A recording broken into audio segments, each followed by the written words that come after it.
National Security Advisor H.R. McMaster declared Thursday that the U.S. needs to further crack down on Russia and Iran. It is time to impose serious political and economic consequences on Moscow and Tehran, McMaster announced in a speech given at the U.S. Holocaust Memorial Museum for a program highlighting the horrors of the crisis in Syria. He added that, "We must protect victims and hold all responsible parties accountable." McMaster was blunt about the extent of the crimes committed by Syrian President Bashar al-Assad's regime. "Unfortunately, today in Syria we are confronted with some of the worst atrocities known to man.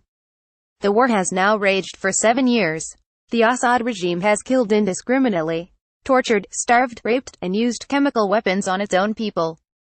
It has attacked hospitals and schools, and countless Syrians have been arrested, abducted, or simply disappeared. On Thursday, at least 10,000 Syrians have been forced to flee from their homes as the Syrian regime's forces gain ground against the rebels in eastern Ghouta. Some 511,000 people are estimated to have died in the 7-year war, 85% of which have been civilians who died at the hand of Assad's regime. Assad has repeatedly been accused of using chemical weapons on his own people in an effort to solidify his rule. After detailing the work that the U.S. has done to offer humanitarian aid, fight the Islamic State, and fund international investigations into the Assad regime's atrocities, McMaster turned his attention to Russia and Iran.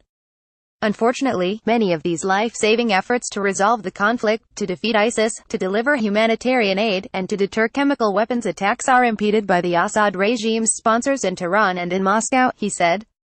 "All civilized nations must hold Iran and Russia accountable for their role in enabling atrocities and perpetuating human suffering in Syria." McMaster said that Russia was also complicit in Assad's atrocities, adding that the Russian government has bombed civilian areas and provided political cover for Assad's crimes.